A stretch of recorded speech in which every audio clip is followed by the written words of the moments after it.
नमस्कार दोस्तों, नई योजना जो है वो है मिशन स्कूल ऑफ एक्सीलेंस परियोजना। विश्व बैंक और Asian infrastructure investment bank AIIB ने गुजरात सरकार की मिशन स्कूल ऑफ एक्सीलेंस परियोजना के लिए 7,500 करोड़ रुपए का ऋण प्रदान करने की मंजूरी दी है। इसका उद्देश्य राज्य में शिक्षा की गुणवत्ता में सुधार करना है। उसके बाद हिम प्रहरी योजना 5 अप्रैल 2022 को उत्तराखंड के मुख्यमंत्री पुष्कर सिंह धामी ने केंद्रीय गृह मंत्री से अंतर्राष्ट्रीय सीमाओं के जनपदों में हिम प्रहरी योजना लागू करने के लिए केंद्र से सहयोग का अनुरोध किया। यह उत्तराखंड के सीमांत जिलों अर्थात अंतर्राष्ट्रीय सीमाओं से लगे उत्तरकाशी, चमोली, पिथौरागढ़ जैसे जिलों में पलायन को रोकने और देश की सुरक्षा के हिसाब से वहां भारतीय आबादी को बचाने की योजना है। उसके बाद अमृत सरोवर मिशन, ये मैं करा चुका हूँ। उसके बाद प्रधानमंत्री जन आरोग्य योजना। प्रधानमंत्री जन आरोग्य योजना केंद्र शासित प्रदेश जम्मू कश्मीर के जम्मू संभाग का सांबा जिला प्रधानमंत्री जन आरोग्य योजना के तहत 100% परिवारों को शामिल करने वाला भारत का पहला जिला बन गया है। सांबा जिले में 11 अप्रैल से 21 अप्रैल तक राज्य स्वास्थ्य एजेंसी के विशेष पंजीकरण अभियान के बाद यह उपलब्धि हासिल हुई है। सांबा जिले में कुल 62,641 परिवार आयुष्मान भारत प्रधानमंत्री जन आरोग्य योजना गोल्डन कार्ड के लिए पात्र हैं। इस कार्ड पर सभी सरकारी और सूचीबद्ध निजी अस्पतालों में 5 लाख रुपए तक का उपचार निःशुल्क करवाया जा सकता है। प्रधानमंत्री जन आरोग्य योजना विश्व की सबसे बड़ी स्वास्थ्य बीमा योजना है जो पूरी तरह केंद्र सरकार द्वारा वित्त पोषित है। उसके बाद डॉक्टर अंबेडकर उत्कृष्टता केंद्र योजना DASE 22 अप्रैल 2022 को केंद्रीय सामाजिक न्याय और अधिकारिता मंत्री तथा डॉक्टर अंबेडकर फाउंडेशन के अध्यक्ष डॉक्टर वीरेंद्र कुमार ने बनारस हिंदू विश्वविद्यालय वाराणसी में डॉक्टर अंबेडकर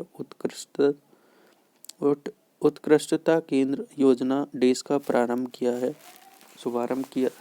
भारत में 31 केंद्रीय विश्वविद्यालयों में इस योजना की शुरुआत की गई। इसका उद्देश्य अनुसूचित जाति के छात्रों को संघ लोक सेवा आयोग UPSC द्वारा आयोजित की जाने वाली सिविल सेवा परीक्षाओं के लिए उच्च गुणवत्ता वाली मुफ्त कोचिंग सुविधाएं प्रदान करने के लिए की जा रही है। DASE योजना के अंतर्गत प्रत्येक कोचिंग केंद्र के लिए कुल 100 सीटों की स्वीकृति प्रदान की गई है। कोचिंग के लिए कुल स्वीकृत सीटों में 33% सीटें अनुसूचित जातियों की योग्य महिला उम्मीदवारों को प्रदान की जाएंगी। इस योजना के अंतर्गत कोचिंग का लाभ किसी छात्र द्वारा केवल एक ही बार प्राप्त किया जा सकता है। विश्वविद्यालय के 600 छात्रों के लिए 75,000 रुपये प्रति वर्ष छात्र प्रदान किए जाएंगे। अर्थात इस योजना का संचालन करने के लिए विश्वविद्यालय को प्रतिवर्ष कुल 75 लाख रुपए की राशि प्रदान की जाएगी।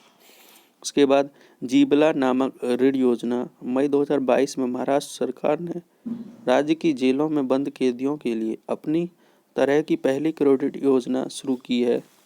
जीबला नामक ऋण योजना महाराष्ट्र राज्य सहकारी बैंक द्वारा उन कैदियों के लिए पेश की गई है जो 3 वर्ष से अधिक की जेल में सजा काट रहे हैं।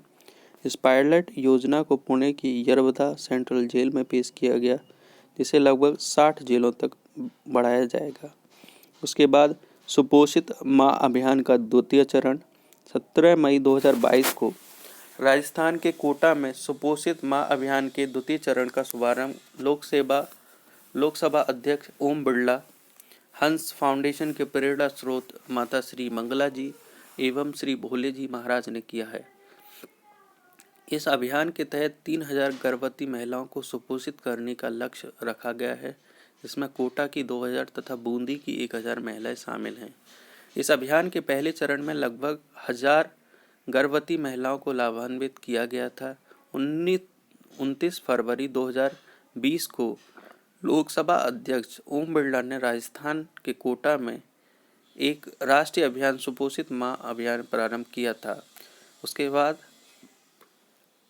आज़ादी से अंत्योदय तक अभियान यानी कि 28 राज्यों, केंद्र शासित प्रदेशों के 75 जिलों और 9 केंद्रीय मंत्रालयों की लाभार्थी योजना के साथ संतृप्त करने के मिशन के साथ एक 90 दिवसीय आज़ादी से अंत्योदय अभियान ग्रामीण विकास और पंचायती राज मंत्री गिरिराज सिंह द्वारा स्टार्ट किया गया। इंडिया एट 75 आज़ादी का अमृत महोत्सव मनाते हुए पहचान किए गए 75 जिलों तथा 99 अनसंग स्वतंत्रता सेनानियों के जन्म स्थानों के साथ जोड़ा गया है। अभियान का कार्यान्वयन, निगरानी और परिणाम ग्रामीण विकास मंत्रालय के अधीन होगा। भारत में पहला ओलंपिक मूल्य शिक्षा कार्यक्रम 24 मई 2022 को ओडिशा के मुख्यमंत्री नवीन पटनायक ने अभिनव बिंद्रा फाउंडेशन ट्रस्ट के सहयोग से अंतर्राष्ट्रीय ओलंपिक समिति के ओलंपिक मूल्य शिक्षा कार्यक्रम OBEP का जो है आपका शुभारंभ किया। यह अंतर्राष्ट्रीय ओलंपिक समिति का भारत में पहला ओलंपिक मूल्य शिक्षा कार्यक्रम है। इसका उद्देश्य युवाओं को उत्कृष्टता, सम्मान, दोस्ती के ओलंपिक मूल्यों से परिचित कराना है। यह एक मूल्य आधारित पाठ्यक्रम होगा जिसे शुरू में राउरकेला और भुवनेश्वर के 90 स्कूलों में लागू किया जाएगा। इसमें लगभग 32,000 बच्चे शामिल होंगे। उसके बाद मुख्यमंत्री मितान योजना 1 मई 2022 को छत्तीसगढ़ के मुख्यमंत्री भूपेश बघेल ने मुख्यमंत्री मितान योजना की शुरू की गई है। मितान का अर्थ होता है मित्र या दोस्त। इस योजना के तहत छत्तीसगढ़ के निवासी अपने घर से लगभग 100 सार्वजनिक सेवाओं का लाभ उठा सकते हैं।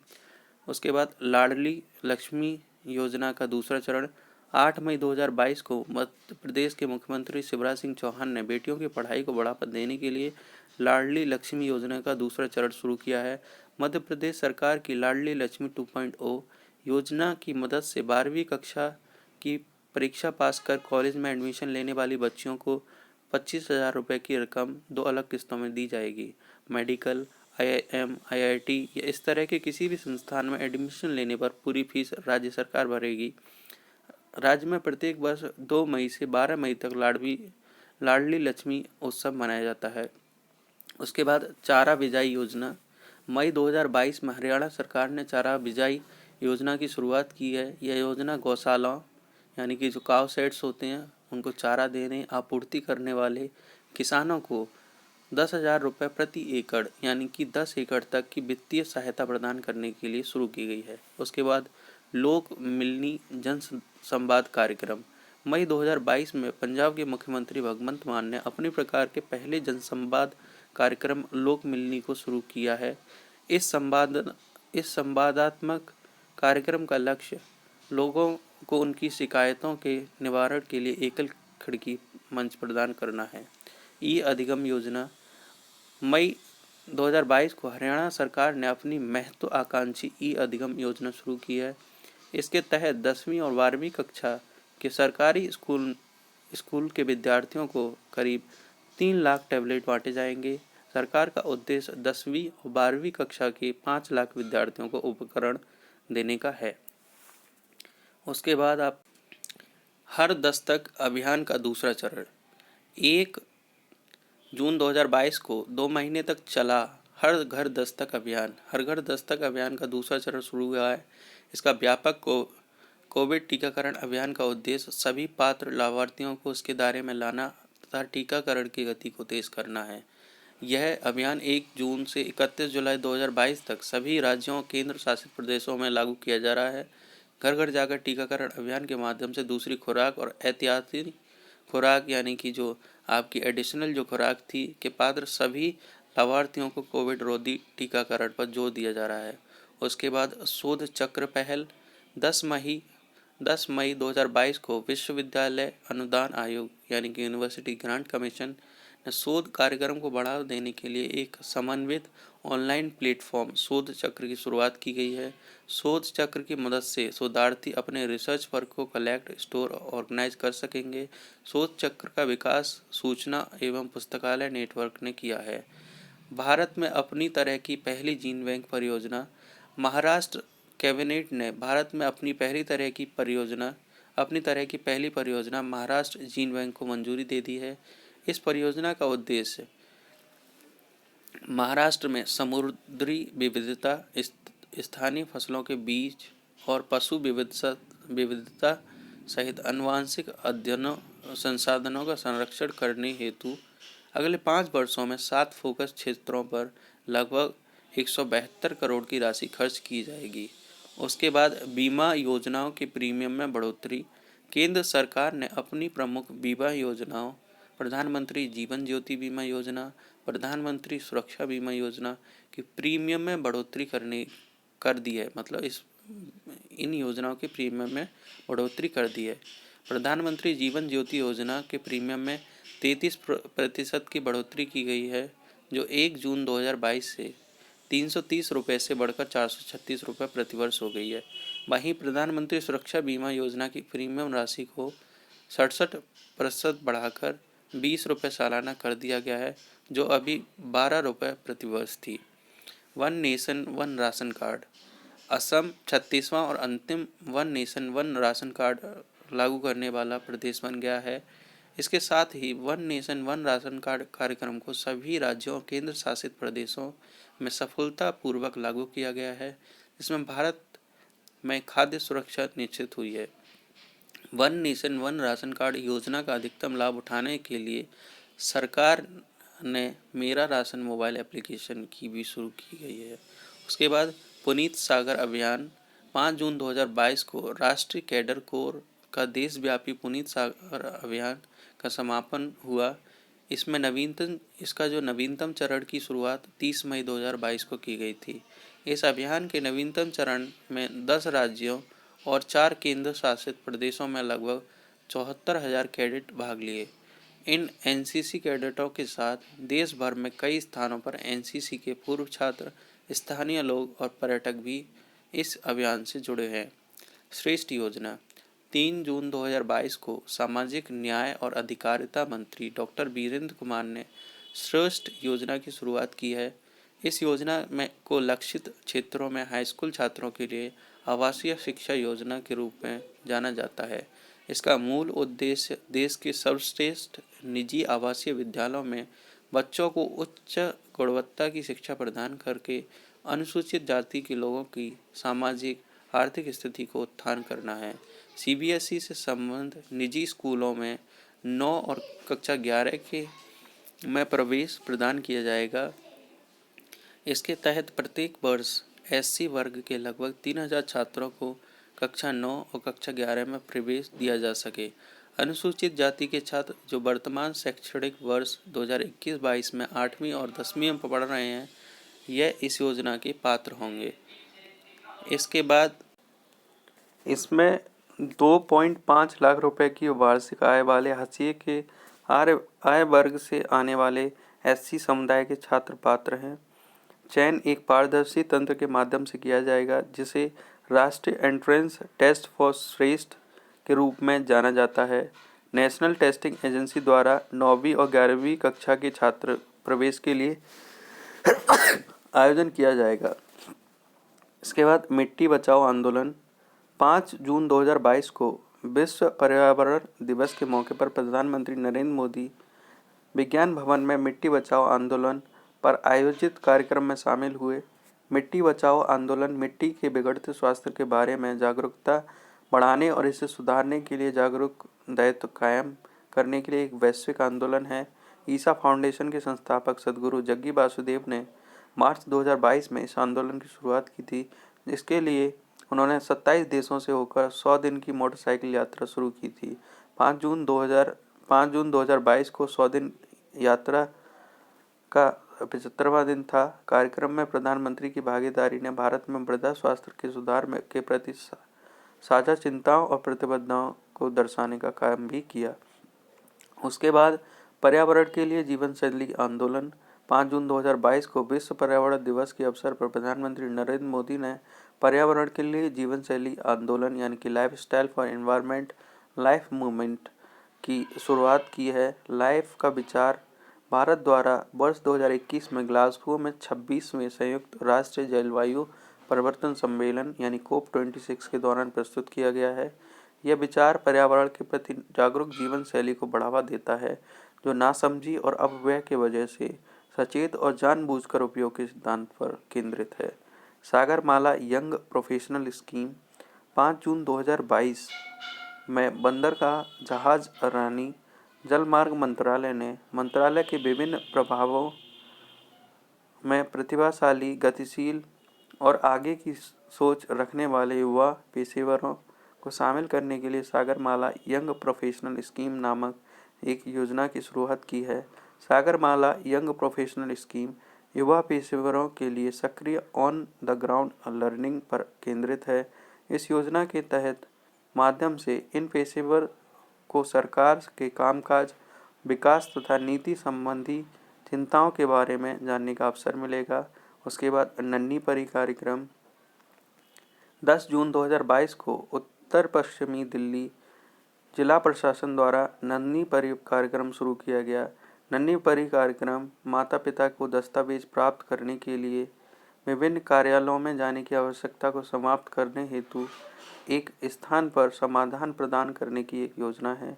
इस कार्यक्रम का उद्देश्य माँ और बच्ची को अस्पताल से छुट्टी देने से पहले जन्म प्रमाण पत्र प्रदान करना, आधार कार्ड पंजीकरण कराना तथा जिले के सरकारी अस्पतालों में जन्म लेने वाली लड़कियों के मामले में खाता खोलने जैसी आवश्यक सेवाओं को पूर्ण कराना है। उसके बाद निपुण परियोजना, ये मैं करा चुका हूँ, निपुण परियोजना। उसके बाद मुख्यमंत्री मातृशक्ति योजना एवं पोषण शुदा योजना 18 जून 2022 को प्रधानमंत्री नरेंद्र मोदी ने गुजरात में मातृ पोषण के लिए 2 योजनाएं मुख्यमंत्री मातृशक्ति योजना एवं पोषण सुधा योजना की शुरुआत की गई है। इसका उद्देश्य जन्म के समय कम वजन वाले नवजात शिशुओं की संख्या को कम करना, साथ ही शिशु मृत्यु दर और मातृ मृत्यु दर को सुधार करना है। उसके बाद सुरक्षा मित्र परियोजना, केरल राज्य परिवहन मंत्रालय ने सुरक्षा मित्र परियोजना नाम से एक वाहन निगरानी प्रणाली शुरू की गई है। यह प्रणाली किसी भी दुर्घटना के मामले में संकट संदेश भेजने में सक्षम है। केरल के मोटर वाहन विभाग ने निर्भया योजना के तहत इस परियोजना की शुरुआत की है। यात्रा के दौरान कई अप्रिय घटना होने के कारण यह प्रणाली मालिकों के मोबाइल फ़ोन पर एक संकट संदेश भेजेगी। उसके बाद माई पैड माई राइट्स कार्यक्रम 1 जून 2022 को राष्ट्रीय कृषि एवं ग्रामीण विकास बैंक नाबार्ड के अध्यक्ष डॉक्टर जी आर चिंतालू ने लद्दाख के लेह में माई पैड माई राइट्स कार्यक्रम की शुरुआत की है। 7.5 लाख रुपए की लागत की मशीनों और सामग्री के साथ नाबार्ड के नैब प्रतिष्ठान के माध्यम से यह शुरुआत की गई है। डॉक्टर चिंतालू ने मशीनों को आधुनिक बनाने के लिए 1 लाख रुपए की अतिरिक्त राशि की घोषणा ताकि विभिन्न आयु वर्ग की महिलाओं के लिए अनुकूल सैनिटरी पैड तैयार किए जा सके।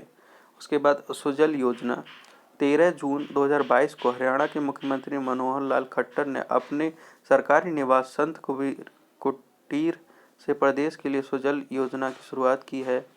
संत कबीर कुटीर, इस योजना के तहत कार्यालय में बैठकर अधिकारी जल प्रबंधन कर सकेंगे एवं पायलट प्रोजेक्ट के तौर पर इसे फिलहाल पंचकुला के लिए लागू किया गया है। एक दिन में अकेले पंचकुला में 57 मिलियन लीटर यानी कि करीब 5.5 करोड़ लीटर से अधिक पानी की बचत इस योजना के माध्यम से की जा सकेगी। एनम एजुथम योजना जून 2022 में तमिलनाडु के मुख्यमंत्री के स्टालिन ने 8 वर्ष से कम उम्र के छात्रों की शिक्षा में कोरोना महामारी के कारण आए अवरोध रुकावट से हुए नुकसान की भरपाई करने हेतु एनम एजुथम योजना शुरू की है। इस योजना का उद्देश्य वर्ष 2025 तक मूलभूत साक्षरता और संख्यात्मकता सुनिश्चित करना है। शिक्षा विभाग सीखने की खाई को पाटने और आकलन करने के लिए कक्षा 1 और 3 तक छात्रों को कार्यपुस्तिका दी जाएगी और योजना की घोषणा की गई है। इसके बाद 3 विषयों जैसे तमिल, अंग्रेजी, गणित को प्रशिक्षण इस योजना के तहत किया जाएगा। बच्चों की सुविधा के लिए कक्षा में इन विषयों के पाठों का संचालन नृत्य, गीत, कठपुतली खेल, कहानी कहने जैसे वीडियो प्रारूप के रूप में तैयार किया जाएगा। उसके बाद सिंगल यूज प्लास्टिक पर बैन। केंद्र सरकार 1 जुलाई 2022 से सिंगल यूज प्लास्टिक के उपयोग पर प्रतिबंध लगा दिया है। केंद्र के फैसले के अनुरूप हिमाचल प्रदेश ने सिंगल यूज प्लास्टिक वाई बैंक योजना शुरू की है।